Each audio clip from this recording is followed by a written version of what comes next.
Hello guys, let's welcome to Mech and Dream By. இது நம்ம Tamil mechanical YouTube channel. இந்த வீடியோவில் நம்ம என்ன பார்க்க போகிறோன்னா TVS Scooty Pept back side wheel இருக்குது பார்த்தீங்களா, அதோட பேக் வீல் ஷாஃப்ட் இருக்குது பார்த்தீங்களா, அந்த ஷாஃப்ட்டில் ஆயில் வந்து லீக்கேஜஸ் இருக்குது. அதாவது ஷாஃப்ட் ஆயில் சீல் வந்து கண்டிப்பாக போயிடுச்சு, அதோட லைஃப் டைம் வந்து முடிஞ்சுது. ஸோ கியர் பாக்ஸில் இருக்க ஆயில் வந்து நம்ம பேக் வீலோட அந்த ஷாஃப்ட் வழியாக நமக்கு வந்து ஆயில் வந்து லீக்கேஜஸ் இருக்குது. ஸோ அதை வந்து எப்படி வந்து ஸ்டாப் பண்ணுறது, அதாவது கியர் பாக்ஸில் இருக்க ஆயிலை வந்து எப்படி வெளியே வராமல் நம்ம ஆயில் சீல் வந்து அடிக்கிறது அப்படிங்கிற பற்றி இந்த வீடியோவில் நம்ம பார்க்க போகிறோம். ஸோ இது வரைக்கும் நம்ம சேனலில் நீங்கள் சப்ஸ்கிரைப் பண்ணாமல் இருந்தால் மறக்காமல் சப்ஸ்கிரைப் பண்ணிட்டு அப்படியே பக்கத்தில் இருக்க பெல் ஐக்கான் கிளிக் பண்ணிட்டு அதில் ஆல்ங்கிற ஆப்ஷனை சூஸ் பண்ணிக்கங்க. அப்போ தான் நாங்கள் போடுற ஒவ்வொரு வீடியோ உங்களுக்கு வரும். ஸோ வாங்க வீடியோக்குள்ளே போகலாம். இப்போ ஸ்கூட்டி பெப்பில் பார்த்துட்டிங்கன்னா பேக் வீல் வந்து ரிமூவ் பண்ணியாச்சு. ஸோ பாருங்கள், பிரேக் ஷூ வந்து ரொம்ப ஆயில் வந்து லீக்கேஜஸ் ஆகி பிரேக் ஷூவே வந்து பிரேக் பிடிக்காத மாதிரி இருக்குது. ஸோ அந்த கம்ப்ளைண்ட்டுக்கு பாருங்கள், சென்டரில் பேரிங் இருக்குது, பேரிங்கில் வந்து ஒரு ஆயில் சீல் வந்து இருக்கும். அதாவது பேரிங்க்கு முன்னாடி ஒரு லாக் இருக்கும். ஸோ பேரிங்கு இந்த அதுக்கு முன்னாடி பார்த்துட்டிங்கன்னா ஆயில் சீல் இருக்குது. இந்த ஆயில் சீல் வந்து எப்படி ரிமூவ் பண்ணுறேன்னா, உள்ளே வந்து கியர் பாக்ஸ் வந்து கண்டிப்பாக ரிமூவ் பண்ணி தான் ஆகணும். ஸோ வந்து நம்ம உள்ளே இருக்க ஸ்டார் ஸ்க்ரூ எல்லாமே கழட்டிட்டு ரிமூவ் பண்ணிக்கலாம். இப்போ பாருங்கள், பிரேக் ஷூ பாருங்கள் ரொம்பவுமே ஆயில் வந்து லீக்கேஜஸ் ஆகி ரொம்ப கட்டியாச்சு. ஸோ பார்த்தீங்கன்னா கிளச்சை வந்து ரிமூவ் பண்ணியாச்சு. ரிமூவ் பண்ணிட்டு இந்த பார்த்தீங்கன்னா கிளச் பெல் இருக்குது பார்த்தீங்கன்னா, இது வந்து டிரான்ஸ்மிஷன் ஷாஃப்ட்டு. இது வந்து பெல்ட்டும் பார்த்துட்டிங்கன்னா அதோட லைஃப் டைம் முடிஞ்சதுன்னு பாருங்கள், ரொம்ப கட்டாகி தான் இருக்குது. அதோட டீத் எல்லாமே டேமேஜஸ் இருக்குது. ஸோ கண்டிப்பாக இதில் வந்து பெல்ட்டும் வந்து சேஞ்சஸ் பண்ணி தான் ஆகணும், புது பெல்ட் வந்து போட்டு தான் ஆகணும். ஸோ பாருங்கள், சுற்றி காட்டுறா அதில் டீத் வந்து கண்டிப்பாக டேமேஜ் ஆகிருக்கு. ஸோ பாருங்கள், கழட்டும் பார்த்தீங்கன்னா டீத் இந்த மாதிரி எல்லாமே பெல்ட் வந்து கண்டிப்பாக செக் பண்ணிக்கணும். ஏன்னா டிரான்ஸ்மிஷன் எலிமெண்ட்டே நமக்கு பெல்ட்டு தான். அதாவது இன்ஜினோட கிராங்க் ஷாஃப்ட்லேருந்து கிளச்சுக்கு, அதாவது வீலுக்கு வந்து பெல்ட் மூலியமாக தான் நமக்கு வந்து எனர்ஜி டிரான்ஸ்மிஷன் ஆகுது. ஸோ இந்த பெல்ட் கட் ஆச்சுன்னா நமக்கு வந்து வண்டி வந்து அதாவது ரன் ஆகாது. ஸோ இதை வந்து நம்ம கிளச்சை வந்து கழட்டிக்கலாம். மேக்னெட் ராடு போட்டு 16 ரிங்ஸ் போட்டு நம்ம கழட்டிக்கலாம். அந்த நட்டை கழட்டிட்டு ஒரு ஸ்ப்ரிங் வாஷர் இருக்கும், அதையும் ரிமூவ் பண்ணிட்டு நம்ம மேலே இருக்கிற மேக்னெட் பிளேட்டு பார்த்தீங்களா, அந்த பிளேட்டை மட்டும் நம்ம வெளியே எடுத்துக்கலாம். கிளச் பிளேட்டை வெளியே எடுத்துகிட்டு அப்படியே கிளச் பெல்லை வந்து நம்ம ரிமூவ் பண்ணிக்கலாம். பார்த்துட்டிங்கன்னா கிளச் ஷூ இருக்குது பார்த்தீங்களா, அந்த 3 கட்டை இருக்கும். அந்த கட்டை தான் வந்து நம்ம ரன்னிங்கில் லோடாக நமக்கு இந்த ரவுண்டு பெல்லில் வந்து முட்டி, அதாவது பெல்லில் வந்து டச் ஆகி, அதாவது நமக்கு வந்து வீலுக்கு வந்து ட்ரான்ஸ்ஃபர் பண்ணி கொடுக்குது, எனர்ஜியை வந்து வீலுக்கு ட்ரான்ஸ்ஃபர் பண்ணி கொடுக்குது. இந்த 3 கட்டை தான் வந்து நமக்கு கிளச்சு ஷூ கட்டை வந்து நமக்கு வீலுக்கு வந்து ட்ரான்ஸ்ஃபர் ஆகுது. அதாவது வண்டி சுத்த அது லோட் ஆகும். கிளச்சு சுத்த அது லோட் ஆகி இப்போ போடுறோம் பார்த்தீங்களா, அந்த மேலே பெல்லு மேக்னெட் அந்த பெல்லு மாதிரி அதில் வந்து என்கேஜ் ஆகி நமக்கு வந்து வீலுக்கு வந்து ட்ரான்ஸ்ஃபர் ஆகுது. ஸோ வந்து ஈஸியாக வந்து இதை ரிமூவ் பண்ணிக்கலாம். பெல்ட்டை வந்து லைட்டாக ப்ரெஸ் பண்ணி விட்டு ரிமூவ் பண்ணுங்கள், அப்போ ஈஸியாக வந்து நமக்கு ரிமூவ் பண்ண முடியும். ரிமூவ் பண்ணியாச்சு. ஸோ இதை கழட்டிட்டு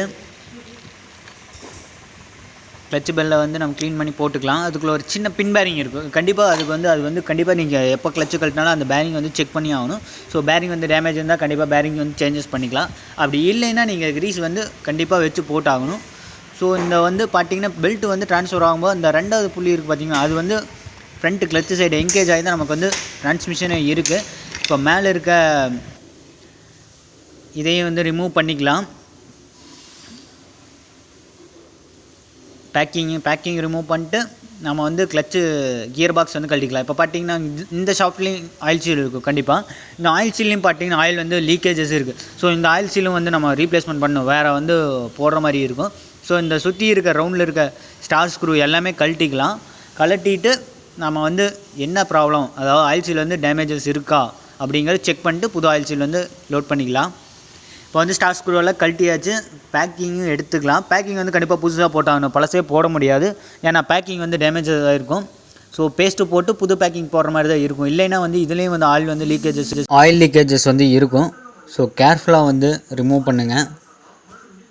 இப்போ வந்து மேலே டாப்பில் வந்து ரிமூவ் பண்ணியாச்சு. இன்னும் 2 கியரும், அதாவது டிரான்ஸ்மிஷன் பார்த்திங்கன்னா 3 பேரிங் இருக்கும். 3 பேரிங்க்கு தென் அதுக்கு ஆப்போசிட் சைட்லேயும் 3 பேரிங் இருக்கும். இதில் மொத்தம் 6 பேரிங் வரும். ஸோ பேரிங் எல்லாமே கண்டிப்பாக செக் பண்ணணும். அந்த கியரோட டீத்தும் கண்டிப்பாக நீங்கள் வந்து செக் பண்ணி ஆகணும். ஏதாவது டீத் வந்து டேமேஜ் ஆனவோ அந்த கியர் வந்து நம்ம வந்து அதாவது ரீப்ளேஸ்மெண்ட் பண்ணுற மாதிரி இருக்குது வேறு வந்து. இப்போ வந்து ரிமூவ் பண்ணுறது பார்த்திங்கன்னா அதுதான் shaft, main shaft oil seal. அதாவது மெயின் ஷாஃப்ட் வந்து எந்த டேமேஜும் இல்லை. அதோட கியர் டீத்ஸ் எல்லாமே செக் பண்ணிக்கணும். அதுக்கு ஒரு வாஷர் இருக்குது, அது கண்டிப்பாக வந்து மிஸ் பண்ணாமல் வச்சுட்டு இது பார்த்திங்கன்னா இந்த பிளாக் கலரில் இருக்கிறது தான் ஆயில் சீல். அந்த ஆயில் சீல் தான் போயிடுச்சு. ஸோ இதுலேயும் வந்து நம்ம வாஷர் ஏதாவது வச்சுருக்காங்களா அப்படின்னு செக் பண்ணிட்டு ரிமூவ் பண்ணிக்கலாம். ஏன் சப்போஸ் ஷேக் இருந்தாலோ அது வந்து வாஷர் வைப்பாங்க. ஸோ இதுக்கு வந்து வாஷர் தேவையில்லை. ஸோ எந்த ப்ராப்ளம் இல்லை. அதாவது அதை சக்லிப் ஒன்று இருக்கும், அது லாக்கு, அந்த லாக் வந்து கரெக்டாக இருக்கா, ஸ்டெப்பில் இருக்கா, ஷேக்கு அதாவது 2 கியருக்கு இடையில வந்து ஷேக் இருக்கா அப்படிங்கிறத வந்து செக் பண்ணிக்கணும். ஏன்னா ஷாஃப்ட் வந்து ரன்னிங் ஆக அது வந்து தேயறக்கு சான்சஸ் இருக்குது. ஸோ இதில் பார்த்தீங்கன்னா நம்ம ஆயில் சீல் வந்து ரிமூவ் பண்ணிக்கலாம். ஆயில் சீல் ரிமூவ் பண்ணுறது ரொம்பவே ஹார்ட்னஸாக இருக்கும். ஸோ கேர்ஃபுல்லாக பண்ணுங்கள். முள்ளக்கு இருக்க அந்த சர்க்ளிப் மாதிரி இருக்கிறத எடுத்தாச்சு. தென் ஆப்போசிட் சைடு போட்டு நம்ம ஃபோர்ஸ் கொடுக்கலாம். ஃபோர்ஸ் கொடுத்து நம்ம ஆயில் சீலை வந்து ரிமூவ் பண்ணிக்கலாம். இப்போ ரொம்ப ஆப்போசிட் சைடு போயிட்டு ஆயில் சீலை வந்து ரிமூவ் பண்ணுறோம். லைட்டாக தட்டி விட்டு எடுத்துக்கலாம். எடுத்தாச்சு. இப்போ ரிமூவ் பண்ணியாச்சு. இப்போ வந்து ஆயில் சீல் இருக்கிற சைடு வந்து பார்த்திங்கன்னா செயின் லூப்ரிகேஷன் யூஸ் பண்ணி, அதாவது லூப்ரிகன் யூஸ் பண்ணி நம்ம க்ளீன் பண்ணிக்கலாம். இது பார்த்திங்கன்னா ஆயில் சீலில் இருக்கிற அந்த ஓரிங் ஒன்று. இந்த ஆயில் சீலை வந்து நம்ம ரிமூவ் பண்ணிக்கலாம். ஒரு ராடு மாதிரி, ஒரு சின்ன ராடு மாதிரி எடுத்துகிட்டு அதை வந்து இந்த ஆயில் சீலும் நம்ம ரிமூவ் பண்ணிக்கலாம். ரொம்ப ஹார்ட்னஸாக தான் இருக்கும் ஆயில் சீல் ரிமூவ் பண்ணுறது. ஸோ கேர்ஃபுல்லாக பண்ணுங்கள். இன்ஜின் பாடியில் டேமேஜ் ஆகாத பண்ணணும், ஓகேங்களா? இதே ரிமூவ் பண்ணிட்டு நம்ம வந்து புதுசு வாங்கி ஆயில் சீலை வந்து நம்ம இம்போர்ட் பண்ணிக்கலாம். இப்போ பார்த்திங்க எல்லாமே பெட்ரோல் யூஸ் பண்ணி நம்ம க்ளீன் பண்ணியாச்சு. ஏன்னா எல்லா பேரிங்கும் அதாவது ஆயில் இருக்க சின்ன மைன்யூட் பார்ட்டிகல்ஸ் வந்து பேரிங்கில் வந்து லாக் ஆகிறதுக்கு சான்சஸ் இருக்குது. ஸோ எல்லாமே வந்து பெட்ரோல் போட்டு நம்ம க்ளீனாக வாஷ் பண்ணிக்கலாம் ஆப்போசிட் சைடு, தென் கியர் பாக்ஸ்க்குள்ளேயுமே. இப்போ வந்து புது ஆயில் சீல் வந்து நம்ம வந்து அப்ளை பண்ணி அதில் வந்து சீல்டு பண்ணிக்கலாம். ஸோ புது ஆயில் சீல் வந்து கரெக்டாக அடிங்க. அதுக்கு முன்னாடி பார்த்திங்கன்னா லூப்ரிகண்ட் அப்ளை பண்ணிங்க. பேரிங்க்கு லூப்ரிகன் அப்ளை பண்ணிட்டீங்கன்னா கொஞ்சம் ஆயில் சீல் அடிக்கிறது வந்து கொஞ்சம் ஈஸியாக இருக்கும். ஸோ கேர்ஃபுல்லாக வந்து அடிங்க. ஆயில் சீல் எப்பவுமே அடிக்கிறது பார்த்திங்கன்னா அந்த வால்வு இருக்குது பார்த்திங்கன்னா, அந்த வால்வு யூஸ் பண்ணிங்க. அதுதான் பார்த்திங்கன்னா ஈக்குவல் ஃபோர்ஸ் வந்து நமக்கு ஆயில் சீல் வந்து அப்ளை ஆகும். இதே நீங்கள் தனியாக வந்து ஹேமர் யூஸ் பண்ணிங்கன்னா ஒரு சைடு அதிகமாகவும் ஒரு சைடு வந்து கம்மியாகவும் வந்து ஃபோர்ஸ் வந்து கொடுக்க முடியும். ஸோ கேர்ஃபுல்லாக வந்து ஈக்குவல் ஃபோர்ஸ் கொடுத்திங்கன்னா மட்டும்தான் நமக்கு வந்து ஆயில் சீல் வந்து கரெக்டாக வந்து சீட்டிங் ஆகும். ஆயில் சீல் பார்த்துட்டிங்கன்னா ஒன் சைடு வந்து அதிகமாக ஒன் சைடு வந்து கம்மியாகவும் அடிச்சிங்கன்னா அதாவது ஆயில் வந்து கண்டிப்பாக லீக்கேஜஸ் ஆகிடும். ஸோ கேர்ஃபுல்லாக அடிக்கணும் ஆயில் சீல் அடிக்கும்போது. ஸோ ஈக்குவல் ஃபோர்ஸ் கொடுத்தா மட்டும்தான் நமக்கு வந்து ஆயில் வந்து லீக்கேஜஸ் வந்து தடுக்க முடியும், அதாவது ரிமூவ் பண்ண முடியும். கேர்ஃபுல்லாக அடிங்க. ஒன்ஸ் வந்து ஆயில் வந்து லீக்கேஜஸ் ஆச்சுன்னா நம்ம பண்ணுற ஒர்க்கே வந்து ஒர்த் இல்லை. ஸோ கேர்ஃபுல்லாக வந்து அடிச்சுக்கங்க ஆயில் சீலை. இப்போ ஆயில் சீலை அடித்தாச்சு. அடித்ததுக்கப்புறம் பார்த்திங்கன்னா நம்ம ட்ரையல் செக் பண்ணிக்கலாம். இது பார்த்திங்கன்னா ஸ்டடி பூஸ், அதாவது பேலன்சிங்காக ஈக்குவல் பேலன்சிங்காக ஸ்டடி பூஸ் வந்து 2 பக்கமும் கொடுத்துருப்பாங்க. ஸோ அந்த ஸ்டடி பூஸ் வந்து கண்டிப்பாக போட்டுங்க. இன்னொருக்கா வந்து நம்ம ஆயில் சீல் வந்து செக் பண்ணிக்கலாம். லைட்டாக செக் பண்ணிட்டு லீக்கேஜஸ் வராது. இப்போ ஈக்குவல் ஃபோர்ஸு கொடுத்தனால, அதாவது ஈக்குவலாக வந்து ஆயில் சீல் வந்து அடிச்சிருக்கு. அதுக்காக பார்த்திங்கன்னா ஸ்டடி பூஸ் 2 சைடும் வந்து ஈக்குவல் பேலன்ஸுக்காக ஸ்டடி பூஸ் கண்டிப்பாக போட்டாகணும். போட்டுட்டு நாம் வந்து கியர் எல்லாமே ஃபிக்ஸ் பண்ணிக்கலாம். ஸ்டடி பூஸ் இங்கே ஒன்று இருக்குது, தென் அதுக்கு ஆப்போசிட் சைடில் ஒன்று இருக்குது ஆல்ரெடி. ஸோ ஸ்டடி பூஸ் போட்டு நல்லா தட்டி விட்டுங்க. ஏன்னா வந்து பிளேட்டு போடும்போது ஸ்டடி பூஸ் வந்து கலராக இருக்கிறக்காக ஸ்டடி பூஸ் கண்டிப்பாக வந்து லைட்டாக போட்டு தட்டி விட்டுங்க. தட்டி விட்டுக்கா பார்த்திங்கன்னா நம்ம கியர் வந்து ஃபஸ்ட்டு வந்து வச்சு பார்த்துக்கலாம். இப்போ வந்து பார்த்துட்டிங்கன்னா ஃபஸ்ட்டு வந்து செக் பண்ணிக்கலாம். போட்டு கியரை வந்து, அதாவது அவுட்புட் ஷாஃப்ட், டிரான்ஸ்மிஷன் ஷாஃப்ட் இருக்குது பார்த்திங்களா, அதை வந்து போட்டு நம்ம செக் பண்ணிக்கலாம். செக் பண்ணிட்டு ஈஸியாக ரொட்டேஷன் ஆகுதா அப்படிங்கிறத வந்து செக் பண்ணணும். கண்டிப்பாக ஃபஸ்ட்டு ப்ரீ செக் மாதிரி பண்ணணும். ஸோ வந்து செக் பண்ணிவிட்டு நமக்கு டிரான்ஸ்மிஷன் பாருங்கள் எப்படி இருக்குதுன்றத ஒர்க்கிங் ப்ராசஸ்க்கு வந்து காட்டுறேன் பாருங்கள். ஸோ இந்த மாதிரி ஃபிக்ஸ் பண்ணிட்டு அந்த பேரிங்கில் அந்த ஷாஃப்ட்டை ஃபிக்ஸ் பண்ணிட்டு இப்படி ரொட்டேஷன் பண்ணணும். ரொட்டேஷன் பண்ணும்போது பார்த்திங்கன்னா நமக்கு பெரிய வீல் எங்கேஜ் ஆகிருக்கும், சின்ன வீல்லேருந்து நமக்கு அவுட்புட் ஷாஃப்ட்டுக்கு வந்து எங்கேஜ் ஆகி நமக்கு வந்து அவுட்புட் ஷாஃப்ட் வந்து ரொட்டேஷன் ஆகுது. ஸோ பாருங்கள், இந்த சைடு பாருங்கள், அவுட்புட் ஷாஃப்ட் வந்து ரொட்டேஷன் தெரியும் கண்டிப்பாக. ஸோ இந்த மாதிரி தான் நமக்கு வந்து எனர்ஜி வந்து டிரான்ஸ்மிஷன் கியர் டு கியர், அதாவது சின்ன வீல்லேருந்து பெரிய வீல், பெரிய வீலோட எங்கேஜ் இருக்க சின்ன வீல், தென் சின்ன வீல் எங்கேஜ் ஆகிருக்க பெரிய வீல், இப்படி தான் நமக்கு வந்து டிரான்ஸ்மிஷன். ஸோ கவரை போட்டு நம்ம வந்து டிரான்ஸ்மிஷன் வந்து ரொட்டேட் பண்ணி காட்டுற பாருங்கள். ஸோ கவர் வந்து கரெக்டாக சீட்டிங் ஆகுது அதுவும் செக் பண்ணணும் கண்டிப்பாக. ஸோ இப்படி ரொட்டேட் பண்ணும்போது பார்த்திங்கன்னா நமக்கு அவுட்புட் ஷாஃப்ட் வந்து கண்டிப்பாக ரொட்டேஷன் ஆகும். ஸோ கியர் டு கியர் வந்து டிரான்ஸ்மிஷன் ஆனால் இந்த மாதிரி அவுட்புட் ஷாஃப்ட் ரொட்டேஷன் ஆகுதுன்னு செக் பண்ணிக்கணும். ஒரு ப்ரீ செக் மாதிரி இது பண்ணிவிட்டு தான் நமக்கு வந்து அடுத்த ப்ராசஸ், அதாவது பேக்கிங் போடுறது, பேஸ்ட்டு போடுறது எல்லாமே பண்ணணும். ஸோ இப்போ இன்னொரு டெமோ பாருங்கள், கண்டிப்பாக டெமோ பாருங்கள். இப்போ டெமோவில் பார்த்துட்டிங்கன்னா இந்த சின்ன வீல்லேருந்து பெரிய வீல் இருக்குது, பெரிய வீல் எங்கேஜ் இருக்குது. தென் பெரிய வீலோட எங்கேஜாக இருக்க சின்ன வீலில் நமக்கு வந்து பெரிய வீலுக்கு எங்கேஜ் ஆகி அவுட்புட் ஷாஃப்ட் வந்து நமக்கு ரொட்டேஷன் கிடைக்கும். ஸோ இந்த மாதிரி மெக்கானிசம் தான் நமக்கு வந்து கியர் பாக்ஸ்குள்ளே இருக்குது, ஸ்கூட்டி பெப் கியர் பாக்ஸ்குள்ளே. அதாவது எல்லா ஸ்கூட்டி இருக்குது பார்த்தீங்களா, அந்த மாதிரி கியர் பாக்ஸ்குள்ளே இந்த மாதிரி கான்செப்ட் தான் இருக்குது. ஸோ இதுதான் மெயின் ப்ரொசீஜரு. ஸோ ஸ்கிப் பண்ணாத பாருங்கள், அப்போ தான் உங்களுக்கு புரியும். ஸோ இப்போ வந்து போட்டு நம்ம ஒரு ப்ரீ செக் பண்ணி முடிச்சாச்சு. பண்ணி முடிச்சப்போ பார்த்தீங்கன்னா இந்த மாதிரி அசம்பிள் பண்ணிக்கலாம். அசம்பிள் பண்ணிட்டு ரொட்டேஷன் பண்ணி பார்த்துக்கலாம். பார்த்ததுக்கப்புறம் பார்த்தீங்கன்னா நமக்கு வந்து இன்னும் அந்த ஃப்ரண்ட் இருக்குது பார்த்தீங்கன்னா, அந்த ஷாஃப்ட்டு ட்ரான்ஸ்மிஷன் ஷாஃப்ட்டு, அதுக்கு வந்து நம்ம ஆயில் சீல் வந்து அடிக்கணும். ஸோ கண்டிப்பாக வந்து அதுலேயும் லீக்கேஜஸ் இருக்குது. ஸோ அதுக்கும் ஆயில் சீல் அடிச்சுக்கலாம். அதுக்கு முன்னாடி பார்த்தீங்கன்னா இது பேக்கிங் கண்டிப்பாக போட்டு செக் பண்ணிக்கணும். ஏன்னா பேக்கிங் வந்து கரெக்டாக இருக்கா, இதுக்கான பேக்கிங் தானான்னு போட்டு செக் பண்ணிட்டு நம்ம பேஸ்ட் அப்ளை பண்ணிவிட்டு அதுக்கப்புறம் பேக்கிங் போட்டு அதுக்கப்புறம் கவரை போட்டுக்கலாம். இதுக்கு முன்னாடி பார்த்தீங்கன்னா நம்ம செயின் லூப்ரிகேஷன் வந்து அப்ளை பண்ணி ஆகணும். ஏன்னா கியர் எல்லாமே சும்மா ரொட்டேஷன் ஆகும்போது பார்த்திங்கன்னா ஒரு லூப்ரிகண்ட் இல்லாமையே ரொட்டேஷன் ஆகும்போது சவுண்டு கண்டிப்பாக வந்து நாய்ஸ் வந்து க்ரியேட் ஆகும். ஸோ நாய்ஸ் க்ரியேட் ஆகிறத வந்து ரெடியூஸ் பண்ணுறக்காக நம்ம வந்து லூப்ரிகேஷன் வந்து ஒரு அப்ளை பண்ணணும். ஸோ அதாவது ஆயில் வந்து ஃபஸ்ட்டே அப்ளை பண்ணிடுவாங்க. ஸோ இப்போ வந்து நம்ம அசம்பிள் பண்ணும்போது பார்த்திங்கன்னா ஒரு ஆயில் லூப்ரிகேஷன் வந்து கண்டிப்பாக யூஸ் பண்ணி ஆகணும். ஸோ இப்போ வந்து நம்ம பேஸ்ட்டு போட்டுக்கலாம். மேலே பேஸ்ட்டு போடுறதுக்கு முன்னாடி பார்த்தீங்கன்னா இந்த ஃப்ளாட்னஸ் சர்ஃபேஸ் வந்து சுத்தமாக க்ளீன் பண்ணி தான் போடணும். ஏன்னா சர்ஃபேஸில் பார்த்தீங்கன்னா பழைய பேக்கிங் ஏதாவது இருந்துச்சுனாலோ அது வந்து லைட்டாக வந்து இருந்தாலோ நமக்கு வந்து ஆயில் வந்து அந்த இது வழியாக நமக்கு வந்து லீக்கேஜஸ் இருக்குது. ஸோ அதை வந்து சுத்தமாக வந்து சர்ஃபேஸ் வந்து க்ளீன் பண்ணிட்டு தான் நமக்கு வந்து பேஸ்ட்டே வந்து அப்ளை பண்ணி ஆகணும். பேஸ்ட்டு நல்லா போட்டுக்குங்க. எவ்வளோக்கெவ்வளோ பேஸ்ட்டு போடுறீங்க அவ்வளோக்கெவ்வளோ நல்லது. ஏன்னா லீக்கேஜஸ் வந்து ரிமூவ் பண்ண முடியும் கண்டிப்பாக.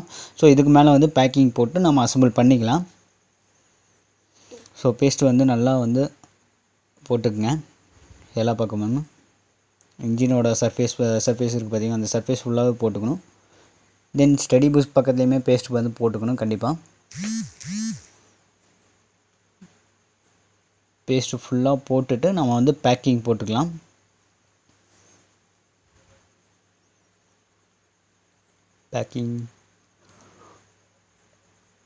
பேக்கிங் அசம்பிள் பண்ணியாச்சு, அதை அப்ளை பண்ணியாச்சு, பேஸ்ட் பண்ணியாச்சு பேக்கிங்கை இன்ஜின் பாடி கூட. ஏன்னா கண்டிப்பாக இது வந்து பேக்கிங் போட்டாகணும், இல்லைன்னா வந்து நமக்கு வந்து ஆயில் வந்து லீக்கேஜஸ் இருக்கும். ஸோ 120 ml ஊற்றுற பார்த்தீங்களா, அது வந்து இதுக்குள்ளே தான் வந்து ஸ்டோர் ஆகும். ஸோ அந்த 120 வந்து இதுக்குள்ளே வந்து ரொட்டேஷன் ஆகிட்டே இருக்கும். ஸோ இந்த கியர் ஷாஃப்ட்டு இந்த பேரிங்க்கு எல்லாமே நம்ம வந்து லூப்ரிகண்ட் அப்ளை பண்ணிக்கலாம்.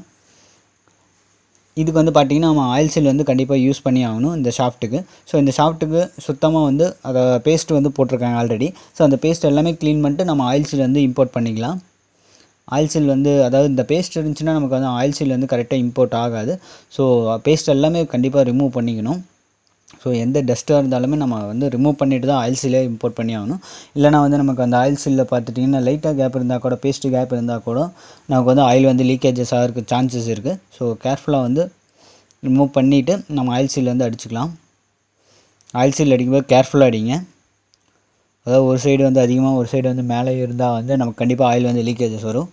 ஸோ கேர்ஃபுல்லாக வந்து ஈக்குவலாக வந்து பேலன்ஸ் பண்ணி நம்ம ப்ரெஸ் பண்ணிக்கலாம். ஆயில் சீலை லைட்டாக ப்ரெஸ் பண்ணிங்கன்னா போதும், ஆயில் சீல் வந்து கண்டிப்பாக லீக்கேஜஸ் இருக்காது. ஸோ எந்த ப்ராப்ளமும் வராது.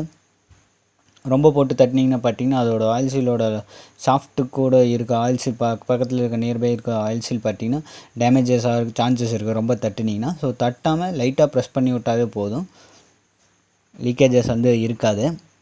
போட்டு நம்ம எல்லாமே செக் பண்ணிவிட்டு சுத்தமாக க்ளீன் பண்ணிவிட்டு, அதாவது இல்லை பழைய இருக்குது பார்த்திங்கன்னா ஆயிலு, அந்த ஆயில் எல்லாமே டஸ்ட்டு கிளாத் வச்சு நம்ம தொடச்சிக்கலாம். ஏன்னா வந்து ஆயில் லீக்கேஜஸ் இருக்கான்னு நம்ம செக் பண்ணணும் கண்டிப்பாக. ஸோ இப்போ வந்து பார்த்திங்கன்னா எந்த லீக்கேஜஸும் இருக்காது. ஸோ ஈக்குவல் பேலன்சிங் பண்ணி நம்ம வந்து பிளேட்டை வந்து போட்டுக்கலாம், மேலே டாப் பிளேட்டை. இந்த பிளேட்லேயும் பார்த்திங்கன்னா நம்ம சர்ஃபேஸுக்கு க்ளீன் பண்ணிட்டு அதுக்கு பேஸ்ட்டு போட்டு நம்ம வந்து இப்போ பிளேட்டை வந்து நம்ம வந்து அசம்பிள் பண்ணிக்கலாம். அசம்பிள் பண்ணிவிட்டு லைட்டாக தட்டி விட்டுக்கலாம். அதாவது ஸ்டடி பூஸ் இருக்க சைடு, இந்த திக்னஸ் அதிகமாக இருக்க சைடு மட்டும்தான் நம்ம வந்து ஃபோர்ஸ் வந்து கண்டிப்பாக கொடுக்கணும். ஸோ நடுவில் கொடுத்துட்டிங்கன்னா அது பேரிங் இருக்காது. ஸோ திக்னஸ் வந்து கம்மியாக இருக்குது. ஸோ வந்து இந்த இன்ஜினோட பாடி வந்து கண்டிப்பாக உடையிறதுக்கு ப்ரோக்கனாக இருக்குது சான்சஸ் இருக்குது. ஸோ கேர்ஃபுல்லாக வந்து தட்டும்போது பார்த்திங்கன்னா திக்னஸ் அதிகமாக இருக்க இடமா பார்த்து தட்டிக்குங்க. தட்டி கரெக்டாக அந்த ஸ்டடி பூஸில் கரெக்டாக சீட்டிங் பண்ண வைங்க. சீட்டிங் ஆனதுக்கப்புறம் நம்ம ஸ்டார் ஸ்க்ரூ எல்லாமே போட்டு டைட் பண்ணிக்கலாம். ஸோ அவ்வளோதான், ஆயில் சீல் வந்து எப்படி அடிக்கிறது இந்த 2 ஆயில்ஸ்லையும் எப்படி அடிக்கிறதுன்னு பார்த்தாச்சு. ஸோ இந்த வீடியோ உங்களுக்கு பிடிச்சிருந்தா மறக்காமல் லைக் பண்ணுங்கள். ஏதாவது டவுட் இருந்தால் கமெண்ட் பண்ணுங்கள். எந்த ப்ராப்ளமாக அந்த மாதிரி ஷேர் பண்ணுங்கள். அப்போ தான் நான் உங்களுக்கு வந்து ஒரு சொல்யூஷன் கொடுக்க முடியும். ஸோ எல்லா ஸ்க்ரூவும் போட்டுட்டு நம்ம வந்து டைட் பண்ணிக்கலாம். ஸோ எல்லாமே ஈக்குவல், ஒரே சைஸ் தான் எல்லா ஸ்க்ரூவுமே. ஒரு ஸ்க்ரூ பெருசாகவும் ஒரு ஸ்க்ரூ வந்து சின்னதாக இருக்காது. ஸோ எல்லாமே ஈக்குவல் சைஸ் தான். ஸோ மாற்றி கூட போடலாம், எந்த ப்ராப்ளமும் வராது. போட்டுட்டு எல்லாமே ஃபுல் டைட் பண்ணிக்கலாம்.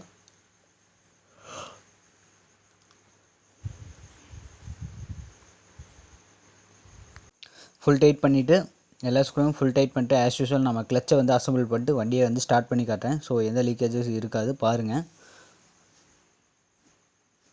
ஸோ எல்லாமே அசம்பிள் பண்ணிக்கலாம். ஸ்க்ரூ எல்லாம் டைட் பண்ணும்போது பார்த்தீங்கன்னா கேர்ஃபுல்லாக டைட் பண்ணுங்கள். ரொம்ப ஹெவி டைட்டு வச்சிடாதீங்க. ஸோ வந்து ஒன்ஸ் வந்து ப்ரோக்கன் ஆயிடுச்சுன்னா வந்து லேத்தில் கொடுத்து ட்ரில் பண்ணி இதுக்கப்புறம் ஓவர் சைஸ் ஸ்டட்டு போட்டு அந்த மாதிரி ப்ரொசீஜர் எல்லாமே பார்க்க வேண்டியது இருக்கும். ஸோ கேர்ஃபுல்லாக வந்து டைட் பண்ணிக்கங்க. டைட் பண்ணும்போது ஸ்க்ரூ டைட் பண்ணும்போது எப்பவுமே வந்து ஸ்டார் பெட்டு போட்டு டைட் பண்ணிக்கங்க. ஏன்னா திருப்பலி போட்டிங்கன்னா வந்து நமக்கு வந்து ஸ்லிப் ஆகும். ஸோ பெட்டு போட்டிங்கன்னா கரெக்டாக ப்ராப்பராக இருக்கும் டைட் எல்லாமே. ஸோ கேர்ஃபுல்லாக டைட் பண்ணிங்க. டைட் பண்ண பார்த்தீங்கன்னா நம்ம கிளச்சை அசம்பிள் பண்ணிக்கலாம். அசம்பிள் பண்ணுறதுக்கு முன்னாடி பார்த்தீங்கன்னா புது பெல்ட் வந்து வாங்கி போட்டுக்கலாம். ஏன்னா பழைய பெல்ட் வந்து டீத் எல்லாமே டேமேஜஸ் இருக்குது. ஸோ புது பெல்ட்டை வாங்கிட்டு நம்ம வந்து பேக்கிங் வந்து கிளச் கவர் பேக்கிங் கண்டிப்பாக புதுசு போட்டுக்கலாம். ஓகே ஃப்ரெண்ட்ஸ், இந்த வீடியோ உங்களுக்கு பிடிச்சிருந்தா மறக்காமல் லைக் பண்ணுங்கள், சப்ஸ்கிரைப் பண்ணுங்கள். தேங்க்ஸ் ஃபார் வாட்சிங்.